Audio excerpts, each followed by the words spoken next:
Saludos a los hermanos y hermanas con la paz del Señor.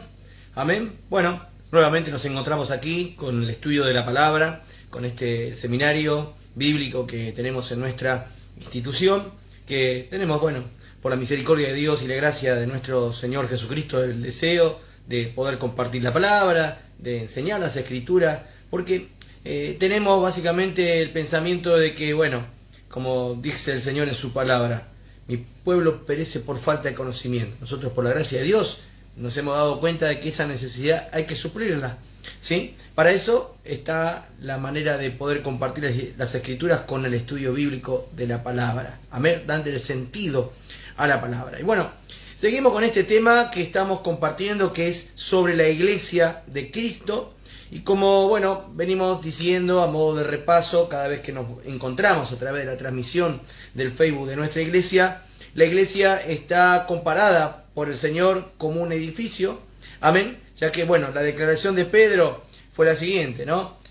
Tú eres el Cristo, ¿sí? Jesús le dijo, bueno, sobre esta roca, la declaración de Pedro fue la roca, que era el Cristo, o sea, Jesús, hablando de sí mismo, dijo, sobre esta roca edificaré mi iglesia. Al decir la palabra edificar, nosotros ya entendemos que habla de la construcción de la iglesia, ¿sí? La iglesia fue construida sobre la base de Jesucristo el Señor, ¿sí? Por eso, como siempre decimos, nosotros tenemos que tener en nuestra mente, en nuestro corazón, en cada cosa que nosotros practicamos o hacemos en la iglesia, el pensamiento cristocéntrico. Cristo debe ser nuestro centro, amén. En ese centro que es Cristo se edificó. Por eso dijo, compararé al hombre que oye. ¿Cuáles palabras? Las mías como hombre, como siervo de Dios, como pastor. Las palabras de alguna persona iluminada, entre comillas, en particular. No, Jesús dijo, el que oye mis palabras, haciendo referencia de las palabras que salían de la boca de Jesucristo, le compararé a un hombre que edificó, ¿sí?, su casa sobre la roca. O sea, nosotros como iglesia de Dios tenemos la facultad de oír la palabra y esta nos ayudará a nosotros a edificarnos como esa iglesia de Dios. Y como tal, como siempre decimos que, bueno, en la hermenéutica hay diferentes formas gramaticales o herramientas gramaticales para la interpretación bíblica. Y una de las herramientas gramaticales que nosotros podemos encontrar dentro de lo que es la hermenéutica en la interpretación bíblica son los llamados símiles o símbolos, ¿sí?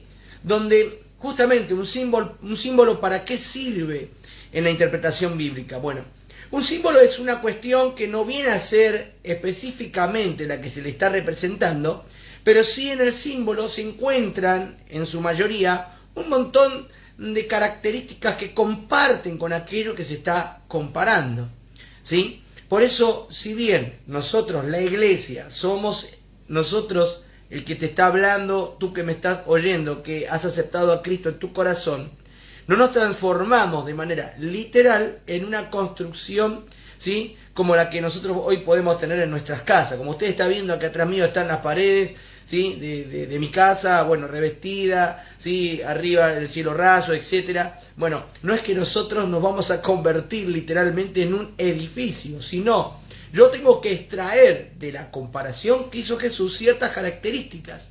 Por eso, cuando hablamos del edificio, que la base es Cristo, como dice la Escritura también usando ese símbolo literario de los símiles, ¿sí?, que Él es la piedra que desecharon los edificadores, ¿sí?, que vino a ser cabeza del ángulo. O sea, literalmente no se transformó en una piedra ni en la base, ¿sí?, de una edificación, sino simbólicamente lo que representa que todo lo que nosotros hagamos debe ser sobre, ¿sí?, la enseñanza, el mandato de Jesucristo el Señor. De la misma manera, al nosotros pensar que somos el edificio de Dios, debo de analizarlo también de la misma forma simbólicamente, y a eso hemos llevado la lectura. Vamos a leerlo ya que está, aprovechando el tiempo, allí en Hechos de los Apóstoles capítulo 2, donde hacíamos mención que nosotros podemos observar que como todo edificación, como todo edificio, tiene por lo menos cuatro columnas. Y habíamos hablado de que era una columna la doctrina de los apóstoles, versículo 42, y perseveraban en la doctrina de los apóstoles. La segunda en la comunión unos con otros. La tercera en el partimiento de pan, donde se hace mención no a un ágape, un agasajo, una comida fraternal que podamos tener nosotros los creyentes, que no está mal tenerla, ¿sí? Pero no se basa o no hace mención sobre esa columna de la forma de compartir un ágape que podemos tener nosotros, sino en lo que dice la Escritura que es la cena del Señor, ¿sí?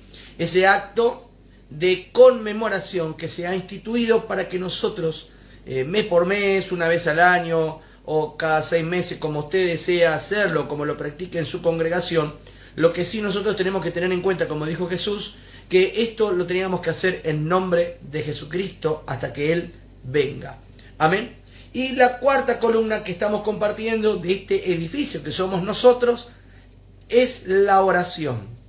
En definitiva, cerrando este pensamiento introductivo, bueno, nosotros tenemos que entender, si realmente somos un edificio y no queremos que este edificio se le rajen las paredes, se venga abajo por su propio peso, necesitamos ser edificados de acuerdo a los planos, de acuerdo a cómo este arquitecto divino lo ha planificado. Y para ello nosotros necesitamos como mínimo estas 4 columnas. Y qué interesante que no podríamos nosotros ser una iglesia que se sostenga y perdure en el tiempo si nos falta esta 4ª columna, que es la oración. ¿Sí?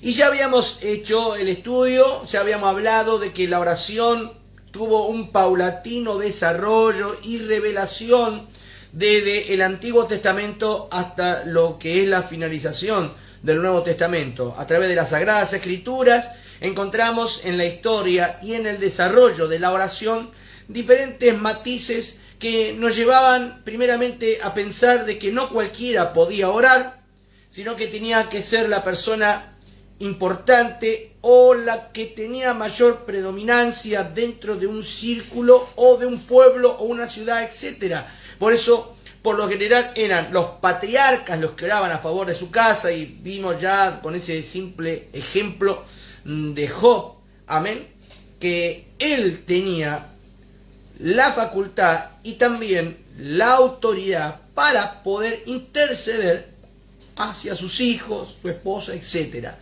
¿Sí? Lo vimos luego también en Moisés, lo vimos en diferentes sacerdotes, los gobernantes, etcétera. Y cada uno de estos que tenían la facultad de interceder, de orar por los otros, lo hacían invocando los pactos de Dios. O sea, cada vez que ellos oraban, ellos se dirigían a Dios. Señor, recuerda que tú prometiste sacarnos a la tierra prometida. No porque a Dios le falte la memoria, sino esto viene a ser una cuestión de ida y vuelta, ¿sí? Muchas veces nosotros pensamos o piensa el que quiere racionalizar todo o quiere meter todo en un tubo de ensayo, entra a veces en la contradicción cuando nosotros analizamos de esa manera las Sagradas Escrituras o no entendemos la totalidad de lo que es el espíritu interpretativo y hasta inspirativo que tuvo la palabra de Dios revelada a nosotros los hombres, donde choca a veces nuestro pensamiento racional. Este Dios que sabe todas las cosas necesita que yo le recuerde, este Dios que tiene pleno conocimiento necesita que yo le haga mención de algo que me dijo. No, Dios no necesita ningún recordatorio, Dios lo sabe todo, sino que la oración, como es un ida y vuelta, es más bien cuando nosotros en la oración que observamos que hicieron los patriarcas, invocando los pactos de Jehová, ¿sí? Más bien era una recordación a nosotros mismos. Amén. Tiene mucho de un contenido de fe la oración. Al proclamar los pactos de Dios, era una cuestión de conmemorar en nosotros, de recordar en nosotros, en este caso Israel, los pactos que hizo Dios, ¿sí? O sea, la oración lo que los llevaba a ellos era a tener paz. Qué tranquilidad, ¿no? Que lleva que a medida que uno va hablando, mire, a mí me ha pasado cientos de veces que yo mismo me predicaba, por así decirlo, ¿no? Quizás estaba mal, estaba desalentado o tenía un inconveniente y venían hermanos a tratar de consolarme o de darme una palabra de aliento, de lo que sea, y pasaba así, ¿no? Yo tengo 48 años, hace 21 años, de los 27 años que enseño la palabra, fui director de un seminario a los 27 años de edad, mire qué privilegio que tuve de parte de Dios. Bueno, tengo más de 21 años de trayectoria enseñando las Escrituras en seminario bíblico, pero ¿sabe qué? Como todo ser humano pasamos por esos valles de sombra de muerte, donde a veces esto atienta contra nuestra emoción humana, nuestros sentimientos, y hace que esto a veces nos hagan poner tristes, estar desalentados, ¿sí? A veces amargados, etcétera, por diferentes situaciones que nos pasa. ¿Y qué sucedía? Bueno, venían hermanos y yo les decía, pero hermano, ¿qué me vas a poder decir vos si yo puedo tener argumento bíblico de sobra para rebatir lo que vos me puedas decir?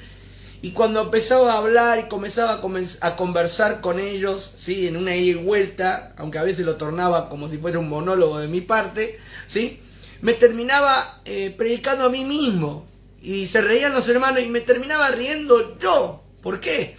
Porque le daba el argumento para derribar, destruir la situación emocional que yo estaba viviendo, ¿sí? O sea, cuando nosotros oramos o observamos la oración que hicieron los patriarcas al invocar los pactos de Jehová, no era una cuestión, mirá Dios, tú prometiste, no te olvides, sino más bien era recordarnos a nosotros, el Señor me prometió.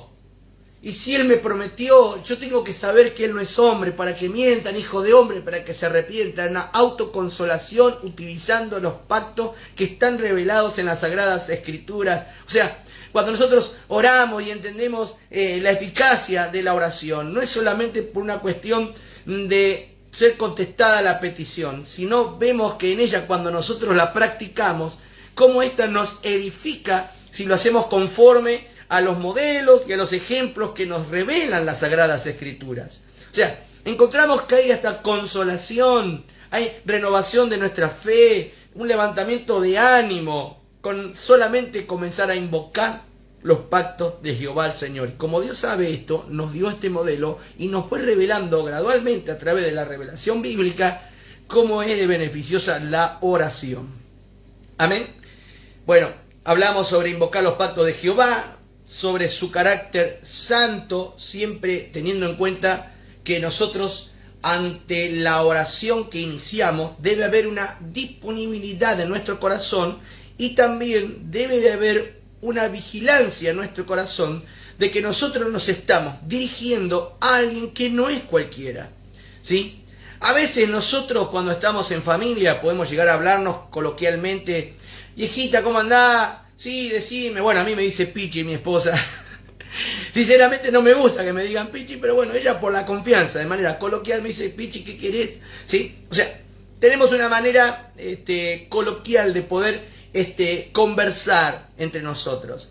Pero cuando ya viene alguien que nosotros no conocemos, ya la cuestión cambia, ya no me nombra como Pichi, sino me dice, Osvaldo, ¿qué necesitas? ¿Sí? Ya la cuestión termina siendo más formal. ¿Por qué? Porque hay un tercero y nosotros debemos de tener una cierta manera de tratarnos respetuosamente. No significa que cuando estamos a solas, de manera coloquial, nos estamos faltando el respeto. No nos faltamos el respeto porque nos consideramos cercanos y de la misma estatura. Yo no soy más que ella, ni ella es más que yo. Pero cuando viene un tercero, o nosotros mismos quizás, nos presentamos ante una persona que es más importante, es como muchas veces, así nos enseñaban nuestros padres, hoy quizás se ha perdido un poquito la costumbre, ¿no?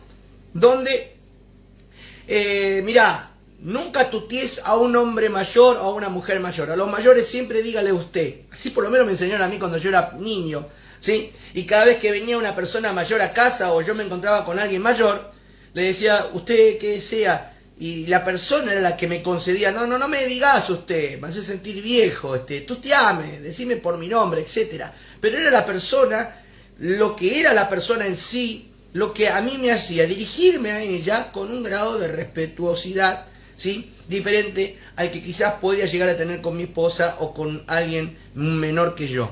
¿Sí? ¿Se entiende el concepto que estamos tratando de explicar? Bueno, cuando nosotros vemos a través de los ejemplos de las Escrituras que la oración no solamente nos hace invocar los pactos de Dios, no para hacerle recordar a Dios, sino para recordarnos a nosotros quién es Dios, de que no es hombre para que mienta, ni hijo de hombre para que se arrepienta, sino nosotros encontramos incluso ya en la misma oración del Padre Nuestro, ¿sí?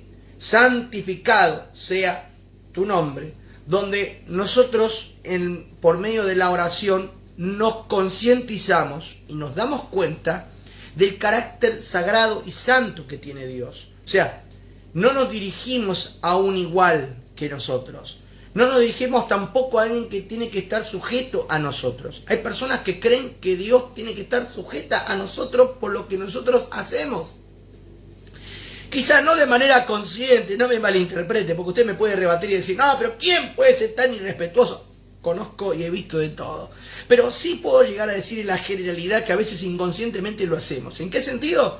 Que decimos, Señor, mirá que yo he hecho esto otro, Señor, puse el diezmo, puse la ofrenda, estoy cantando, estoy sirviendo, estoy predicando, como si eso obligara a Dios, o Dios se sintiera en la obligación, porque Osvaldito fue fiel, puso su ofrenda, su diezmo, o asiste a la congregación habitualmente, como que de esta manera Dios se encuentra, no voy a estar en disposición, lo voy a ayudar. Cuando yo encuentro, y vamos a estar dando lectura ya a Mateo capítulo 6, pasaje más que conocido de las Sagradas Escrituras, donde comienza Jesús a decirnos lo siguiente.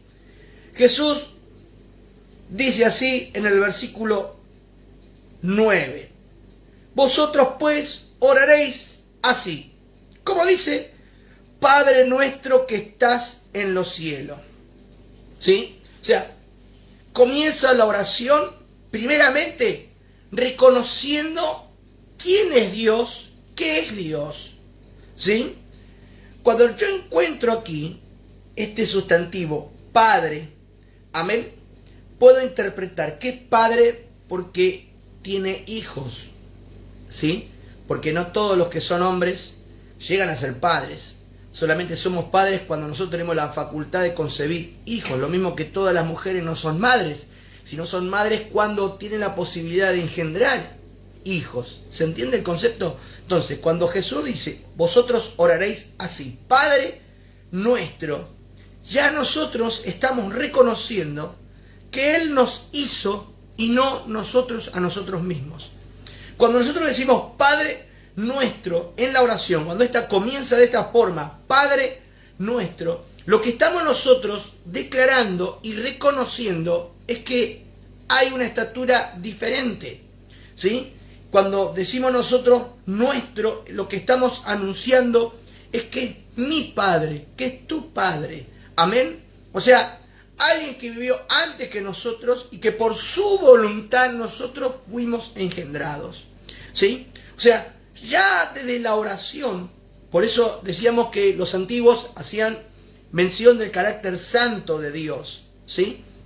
Había una manera de dirigirse a Dios con un respeto, ¿sí? Diría prácticamente sagrado. Tenían temor al estar en la presencia de Dios. Tanto es así que usted va a encontrar en muchas de las ceremonias que efectuaban y hacían los judíos, los sacerdotes y hasta el sumo sacerdote una vez al año, en el Yom Kippur cada 50, etcétera. Bueno, había algo que ellos tenían muy en cuenta. Ellos sabían que Dios es santo, 3 veces santo, dice la Biblia. Entonces ellos tenían que hacer toda una ceremonia, ¿sí? Tenían que hacer una ceremonia que sin esta ellos no podían ser aceptados delante de Dios. Tenían que lavar su cuerpo en su totalidad, vestirse con ropas adecuadas, tenían que quemar el sacrificio, o sea, poner la mano sobre un animal inocente para expiación del pecado, la transmisión de la culpa, sacrificarlo, quemarlo en el altar, y solamente así, ¿sí?, podían ellos entrar en el aposento, ¿sí?, en el lugar santísimo. E incluso, a pesar de todo esto ceremonial, si había algo que no se tenía en cuenta, o que no se hacía bien, o que la persona que lo estaba practicando No había cosas adecuadas porque había una preparación anterior. Esto era la culminación de la preparación del sacrificio, de la expiación, ¿sí? O del día o del año del perdón que tenían que efectuar los sumos sacerdotes hacia todo el pueblo. Bueno, sucedía algo. Ellos tenían que tener unas granadas aquí que eran como unas campanillas. Eran granadas la fruta, ¿no? Era el fruto, tenía forma de fruto lo que se confeccionaba, pero servía como unas campanillas que hacían ruido. Se tenían que atar un cordón, amén, alrededor de su cintura, porque esto tenía que testificar, a medida que uno va caminando, la campanilla iba haciendo ruido, ¿sí? Bueno, testificaba de que ellos estaban con vida, y cuando entraban al lugar santísimo, los demás no podían entrar porque no eran dignos ni estaban purificados de acuerdo al rito sacro que había instituido Dios por medio de Moisés. Entonces, mientras se oiga, mientras haya testimonio audible, bueno, estaban todos tranquilos que la cuestión estaba bien. Pero a veces dejaba de sonar la campanilla. ¿Por qué? Porque como sucedió con Nadab y Abiú, que Dios luego le habló a Moisés y Moisés le explicó y lo consoló a Aarón, Dios le dijo: yo me santificaré en medio de los que se acercan a mí, ¿sí? Por eso, lamentablemente, por no hacer lo que era correcto, por sacrificar bajo un estado de ebriedad, ¿sí? Porque todo el contexto habla así, ¿no? Por eso Dios le prohibió después a los sumos sacerdotes que no prueben vino ni sidra, ¿sí? Bueno, estos por un estado de ebriedad, Nadab y Abiú, no tuvieron un buen discernimiento y agarraron un incienso extraño que Dios nunca le mandó y lo quemaron delante de Dios. ¿Qué hizo Dios? Salió fuego de Jehová y los quemó, porque Él se santificaría delante de los que se acercan a Él. Bueno, esto sucede porque Dios es santo y nosotros, lamentablemente, desde la caída de Adán y de Eva, hemos nacido bajo la maldición del pecado, ¿sí? Bueno, para poder orar en la oración desde la antigüedad, vemos el ejemplo, por lo que hacían los sumos sacerdotes, que ellos, antes de orar, tenían que reconocer y estar a la altura de las circunstancias de quién es Dios. Por eso Jesús, volviendo a Mateo capítulo 6, dice: Padre nuestro que estás en los cielos. Primeramente reconocemos a Dios como nuestro Padre, como un superior, ¿sí? Y enseguida nos ubica la distancia, la diferencia que hay. ¿Por qué? Porque nosotros estamos aquí en la tierra. Todavía vivimos en lo terrenal, ¿sí? Todavía estamos en esta cáscara de carne y hueso, ¿sí? Y sin embargo Dios está en los cielos. Como dice la Biblia, dice que tus pensamientos no son mis pensamientos, sus pensamientos son más altos, más sublimes, ¿sí? Hay una distancia. Cuando yo comienzo la oración, debo de reconocer a Dios como mi Padre y debo de reconocerle a Dios en mi oración de que Él tiene todas las respuestas porque tiene un conocimiento más alto, más sublime. Amén. Por eso dice Jesús que debemos de orar así: Padre nuestro que estás en los cielos. Y aquí lo que estamos nosotros conversando: santificado sea tu nombre. No porque Dios necesite ser santificado. Ese concepto que hablábamos de la invocación de los pactos de Jehová. Dios no necesita que nosotros le hagamos recordar. Él sabe todas las cosas. Dios es omnisciente, conocimiento total, profundo y hasta anticipado de las cosas. Así, de la misma manera, ese concepto lo debo de aplicar de santificado sea tu nombre. Dios no necesita ser santificado. Él es 3 veces santo. En Él no se haya pecado. No hay ninguna maldad en Dios. Sino cuando dice que sea santificado tu nombre, lo está haciendo en nosotros. Que nosotros, cuando nos acercamos a Dios, debemos de entender que estamos acercándonos a alguien santo. Y es como una vez lo expliqué en una iglesia, en unos hermanos que me hicieron una pregunta, en un seminario, me hicieron una pregunta sobre este pasaje bíblico: ¿qué significaba, qué se entiende por santificado sea tu nombre? Bueno, comprendamos que santidad, básicamente nosotros podemos comparar o podemos entender como separado, ¿sí? Eso es santidad, ¿sí? Separado, puesto aparte. Es como cuando usted, ama de casa, o dueño de casa, o dueña de casa, ¿por qué no? Quizás tiene adornos, ¿sí? Tiene cosas muy delicadas, adornitos. Mi esposa debe tener algunas cosas de esas. Yo tenía familiares que tenían cosas así, muy caras, ¿sí? Porque no había niños, ¿sí? Al no haber niños, bueno, había cosas que sabían que los adultos no iban a tocar. No porque los niños sean malos, los niños por lo general son traviesos y son curiosos y todo quieren tocar, todo quieren ver, todo quieren tener. Entonces, ¿qué hacía mi tía o qué hace generalmente alguien que, bueno, es precavido y tiene prudencia y ama sus cosas? Lo ponía aparte, ¿no? Mi hermano Andrés y yo éramos terribles, amén, éramos bastante traviesos y tocábamos todo. Bueno, ¿qué hacía mi tía cada vez que mi mamá, mi papá nos llevaba a visitarla? Agarraba todos esos adornos y los ponía a un alcance que nosotros no pudiéramos llegar. ¿Entiende? Lo ponía aparte. Bueno, de la misma manera nosotros debemos de concientizarnos así. Que cuando nos estamos poniendo de rodillas y comenzamos la oración, no estamos, perdóneme la expresión que voy a usar vulgar, no estamos hablando con un che pibe, ¿cómo estás? ¿Qué haces, loco? No. Entiéndame la comparación vulgar que estoy haciendo, ¿no?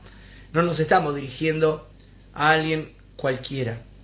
Nosotros nos estamos dirigiendo a Dios, ¿sí? Entonces, en nosotros debe haber una predisposición de un respeto sublime ante la persona que nosotros le estamos pidiendo. Que, primeramente, le reconocemos como nuestro Padre.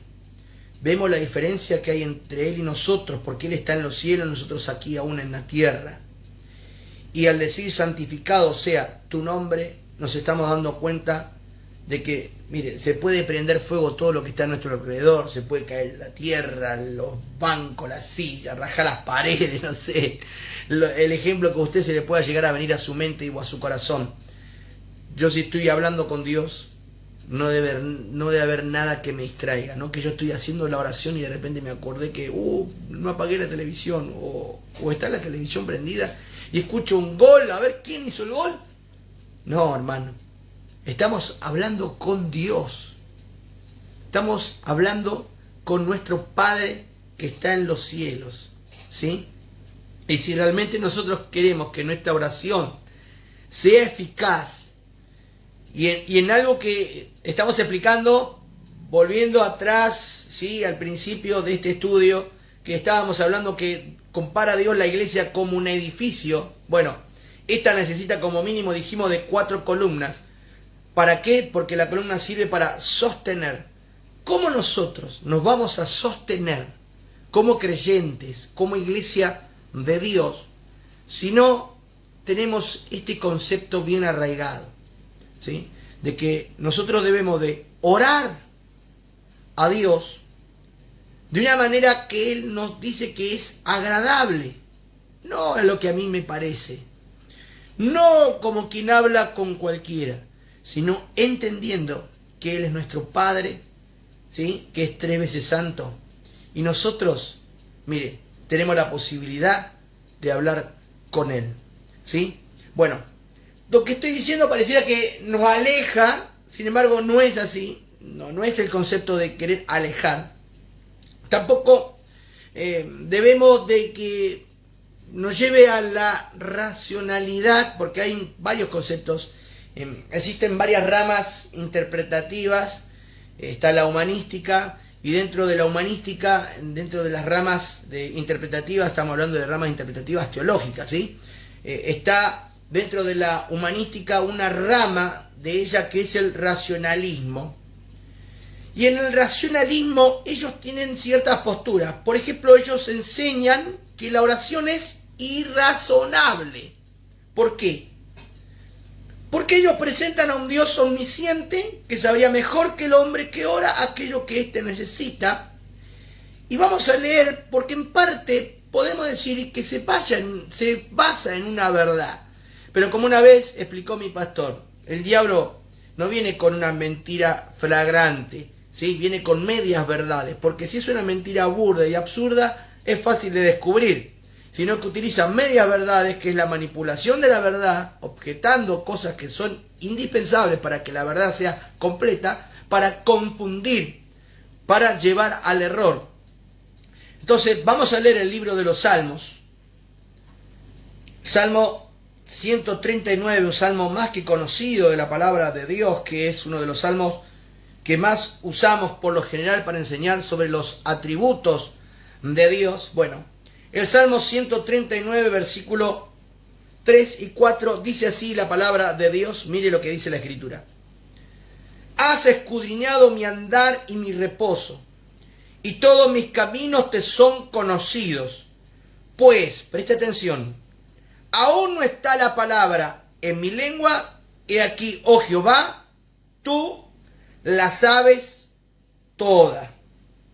O sea, hay una base para interpretar o decir es verdad lo que dicen los que enseñan el racionalismo, de que es irrazonable o incoherente orar porque hay un Dios que antes que esté la palabra, porque ¿qué dice aquí? Aún no está la palabra en mi lengua, y aquí, oh Jehová, tú la sabes. ¿Sí? O sea, hay una base para poder decir sí, es verdad. Sin embargo, se pierde de vista lo que en sí Dios instituyó de que debe de ser la oración. Porque muchas veces la oración se torna infructuosa. Básicamente vamos a leer para aclarar este pensamiento y dar ya un poquito más de luz y salida al por qué a veces nos pasa lo que nos pasa. Nos pasa lo que dice aquí en Santiago, vamos a leer la palabra. Libro del apóstol Santiago, capítulo 5, verso 16. Miren lo que dice la palabra de Dios, pasaje más que conocido. Dice la Biblia lo siguiente, libro de Santiago, amén, capítulo 5, vamos a leer varios pasajes. Verso 16 dice, confesaos vuestras ofensas unos a otros, orad unos por otros, para que seáis sanados. La oración, dice, eficaz del justo, puede, ¿qué cosa? Mucho. Amén, gloria a Dios. No se olvide de este pasaje de Santiago. Vamos a una de las epístolas universales. Amén. Aleluya. Gloria a Dios. Vamos a estar buscando. Primero en Santiago vamos a estar leyendo. Vamos al capítulo 4 de Santiago. Después vamos al Evangelio de Juan. Santiago capítulo 4. Versículo. Gloria a Dios. 2. Sí, del versículo 2 vamos a leer. 2 y 3. Dice así, Santiago capítulo 4, versículos 2 y 3 dice de la siguiente manera. Codiciáis y no tenéis. Matáis y ardéis de envidia y no podéis alcanzar. Combatís y lucháis, pero no tenéis lo que deseáis porque no pedís. Primero porque no pedís. Pero hay un problema. Entonces voy a pedir. Bajo la regla de oro, la oración, como enseñó Jesús allí en Mateo capítulo 7, verso 7 en adelante, dice, el que busca, halla, el que pide, recibe, ¿sí? El que llama, se le abre la puerta. Bueno, aquí, ya que ardo de envidia, me enojo, combato, lucho, ¿sí? No puedo tener lo que deseo porque no pido, voy a pedir. ¿Pero qué dice el verso 3? Pedís y no recibís. Parece hasta contradictorio y frustrante. Es que cuando nosotros oramos, si no tenemos en cuenta todo lo que estuvimos conversando hasta aquí de la oración, de que no es cualquiera a quien nosotros nos estamos dirigiendo y que nosotros debemos de entender que la oración tampoco es en vano, porque pedís y no recibís, o como dicen los racionalistas, que es irrazonable o hasta incoherente orar porque antes que esté la palabra en nuestra boca Dios ya la sabe. ¿Para qué voy a perder el tiempo? Diría nuestra lógica humana. Si Dios sabe mejor que yo qué es lo que necesito, y es verdad, Dios sabe mejor que yo qué es lo que necesitamos, pero dice el verso 3, pedís y no recibís porque pedís mal. Y acá está la clave. ¿Por qué pedimos mal? Pedimos para gastar en nuestros deleites.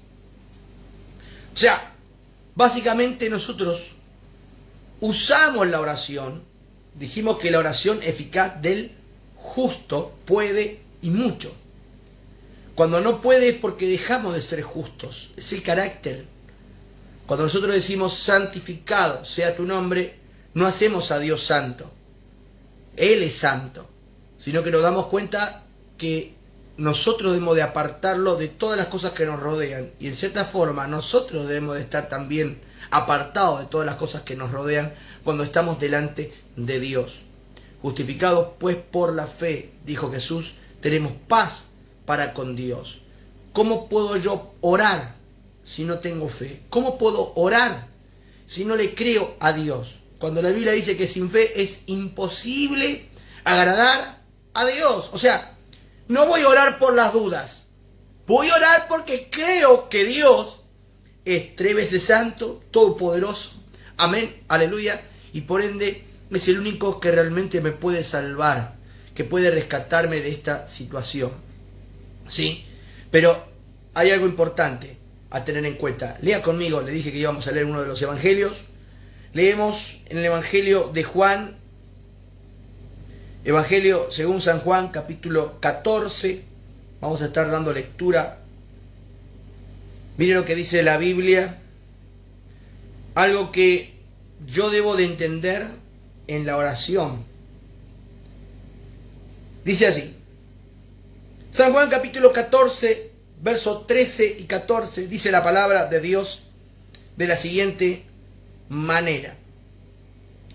Y todo lo que pidiereis al Padre en mi nombre, lo haré, para que el Padre sea glorificado en el Hijo. Y si algo pidiereis en mi nombre, yo lo haré.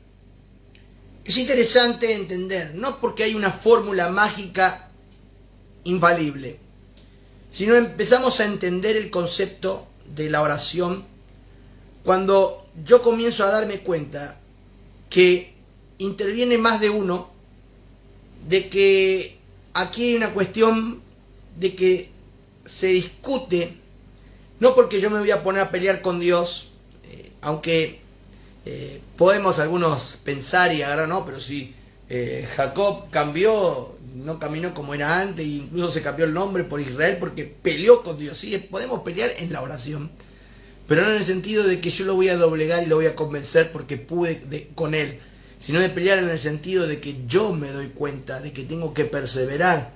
Como dijo Jesús, el espíritu la verdad está dispuesto, mas la carne es débil. Mi pelea es con mi propia carne, rogando al Dios que es todopoderoso, que puede ayudarme. Amén. Y Jesús nos da salida.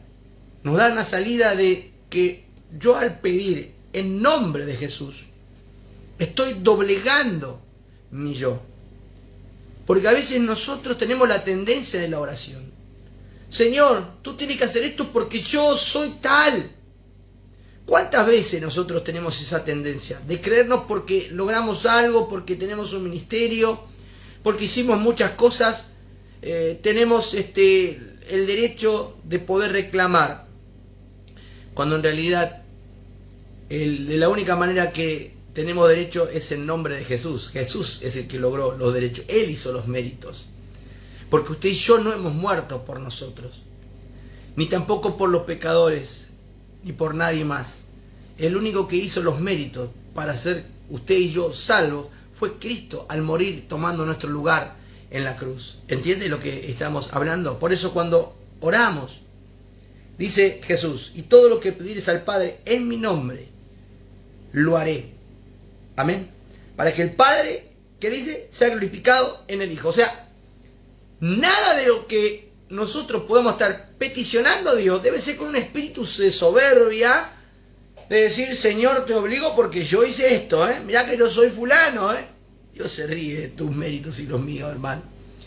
No porque Dios no los tenga en cuenta, porque la Biblia dice que Dios recompensa un vaso de agua 100 veces más y la vida eterna. Pero qué soberbio sería de mi parte y qué infantil pensamiento sería de mi parte de pensar de que yo estoy en posición, por lo que hago, obligar a Dios a hacer algo. Pero si yo puedo orar confiadamente, sabiendo de que si pido en nombre de Jesús, Dios lo va a hacer, porque Jesús lo hizo primero, hizo los méritos suficientes para que el nombre que es sobre todo nombre, nombre que cuando se nombra, se doblan las rodillas en los cielos, aquí en la tierra y debajo de la tierra. Amén. Para que en el nombre de Jesús nosotros tengamos la posibilidad de que aún nuestro Padre que está en los cielos sea glorificado por medio de Jesús. Por eso cuando nosotros oramos, hay todas unas circunstancias de cosas que yo debo de tener en cuenta, de hacer morir mi yo, amén, de que desaparezca definitivamente, para que de esta forma, ¿sí?, la oración sea eficaz. Porque mientras esté el yo, mientras esté la soberbia de Osvaldo, de Alan, Lucas, Priscila, todo aquello que me están viendo, de nuestro hermano William que nos está saludando y nos está viendo de Perú también, bueno, mientras siga estando el yo presente, vamos a pedir para nuestros caprichos, vamos a ser hasta muchas veces hasta maleducados delante de Dios, o nos vamos a dirigir a Dios de una manera incorrecta y vamos a perder el tiempo, porque pediremos y no lo vamos a recibir nunca. Pero cuando hay un reconocimiento de los méritos y de la obra que hizo Cristo, hay un reconocimiento de nuestra posición, de que nuestros pensamientos y nuestras ideas son hasta aquí, pero las de Dios son mucho más altos, más sublimes. Por eso es Padre nuestro que estás en los cielos. Ya no hay una soberbia, sino hay una predisposición de nuestro corazón de comenzar a entender, ¿sí?, de que lo que pedimos debe estar conforme a la voluntad de Dios. Quiero leer la Biblia en 2 de Corintios capítulo 5. Quiero que lea conmigo, por favor. Libro de 2 de Corintios capítulo 5, verso 17. Mire lo que dice la palabra de Dios. 2 de Corintios capítulo 5, versículos 17 y 18, mire lo que dice la Escritura. De modo que si alguno está en Cristo, nueva criatura es. Las cosas viejas pasaron, y aquí todas son hechas nuevas. Y todo esto, ¿de quién proviene? Proviene de Dios, quien nos reconcilió consigo mismo por Cristo y nos dio el ministerio de la reconciliación. Agrego el versículo 19 para leer. Que Dios estaba en Cristo reconciliando consigo al mundo, no tomándoles en cuenta a los hombres sus pecados, y nos encargó a nosotros la palabra de la reconciliación. Nosotros tenemos que entender que no estábamos en posición de pedirle algo a Dios. Y si hoy tenemos la posibilidad de orar, es porque Dios lo hizo posible. Por eso Dios reconcilió al mundo consigo mismo. ¿Por medio de quién? De Jesús. Nos dio la posibilidad de poder recurrir a alguien, de poder tener a alguien que pueda interceder, y no solamente en la persona de Jesucristo. Nos dio la posibilidad de ser hechos ahora hijos de Dios, que nos dio de su Espíritu, para que a veces cuando nosotros no sepamos ni qué decir ni cómo hacer, Él clame por nosotros con sonidos indecibles, dice la Biblia, Abba Padre.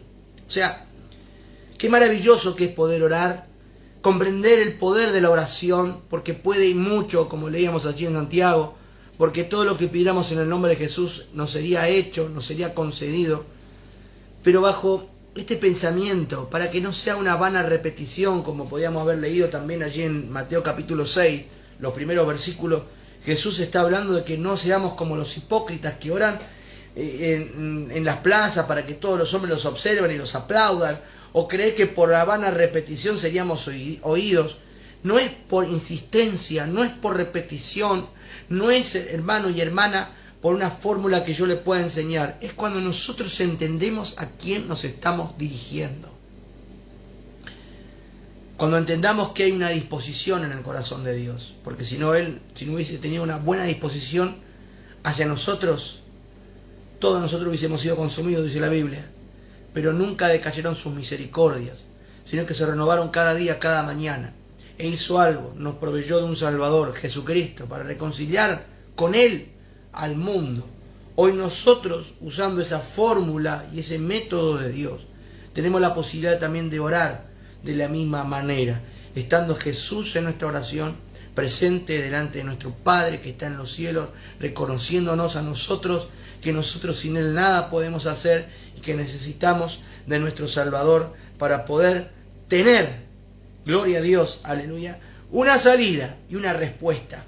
Amén, gloria a Dios. Volviendo un poquito, vamos a leer aquí en la cartilla como la hemos puesto. Amén. A medida que avanzaba la revelación proporcionada en el Nuevo Testamento, la oración adquiere un nuevo estado de oración en el nombre de Cristo, que es lo que estamos hablando. Y hay 3 pasajes como el que citamos aquí en San Juan 14, también San Juan capítulo 15, verso 7, San Juan 16, versículo 23 al 24. Según estas palabras de Cristo, la posibilidad presente de la oración bajo la gracia y en el nombre del Señor se eleva por sobre las limitaciones terrenales y humanas. La función, presta atención, de la oración incluye no solamente la alabanza, sino la presentación de las necesidades del creyente en la presencia del Señor y la intercesión por los demás. ¿Sí? Donde Cristo prometió hacer todo lo que pidiésemos en su nombre. Por eso la oración es tal y en gran parte gracias ¿a qué? A la obra de Dios. Y nos da a nosotros una responsabilidad. ¿Cuál es la responsabilidad?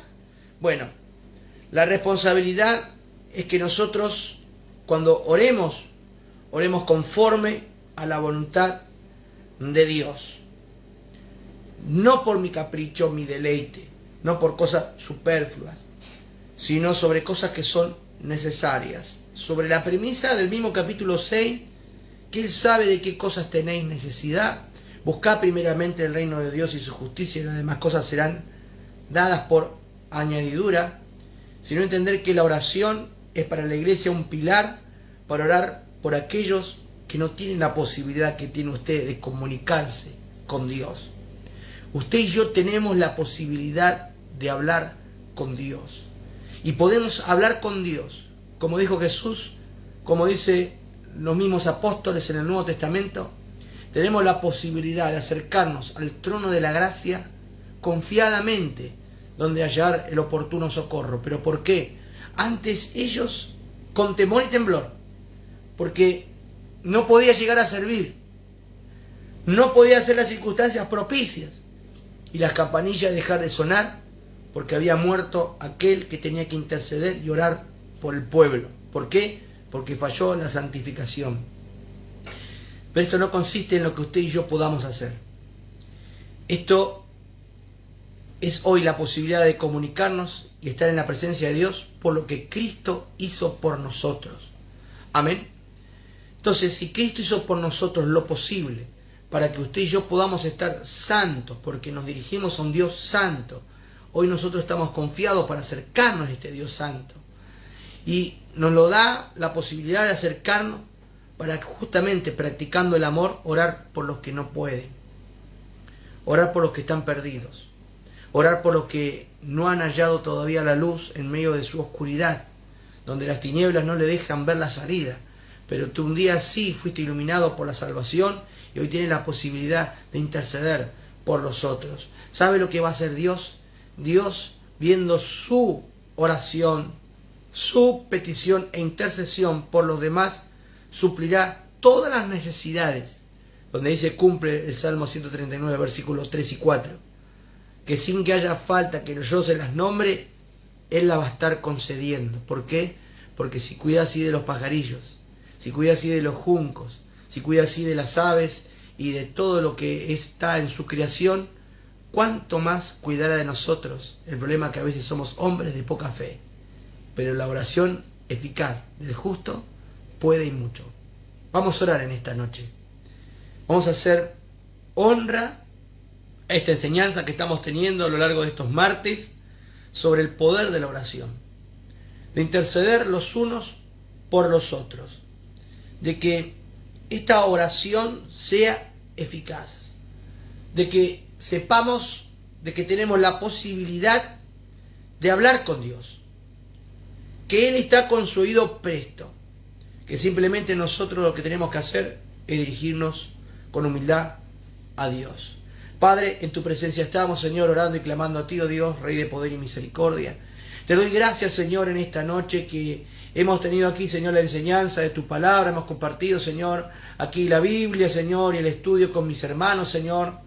Te rogamos, Padre, que nos dé la posibilidad, Señor, que en breve también podamos tener, Señor, los estudios de manera presencial para continuar, Señor, aún más fácil, Señor, el poder compartir tu palabra con mis hermanos. Pero sí te ruego que los que han comprendido, los que han hoy conectado, Señor, con nosotros en el Facebook y han oído el mensaje, puedan poner por obra, Señor, sabiendo que tú nos das la posibilidad de orar los unos por los otros, sabiendo que la oración puede y mucho, Señor. Danos las fuerzas, Señor, ayúdanos que nuestro espíritu humano, Señor, esté predispuesto y que se esté sobreponiendo a la carne que muchas veces es débil y no nos permite ni quiere orar. Pero sabemos, Señor, que hoy tenemos la posibilidad y comprendemos que la oración es poderosa, que es nuestra herramienta que tú nos has dado. Gracias, Señor. Amén y amén. Que Dios bendiga a mis hermanos. Gloria al Señor. Con ustedes, su servidor, el pastor Osvaldo Rodríguez. Amén. Y hasta aquí la clase, ¿sí? Despidiéndonos, como hacemos habitualmente, levantando una mano al cielo y diciendo que la gracia de nuestro Señor Jesucristo, el amor de Dios y la comunión de su Espíritu Santo sea sobre cada uno de nosotros, desde ahora y para siempre. Amén. La clase ha finalizado. Que Dios los bendiga a continuación. Amén. Gloria a Dios.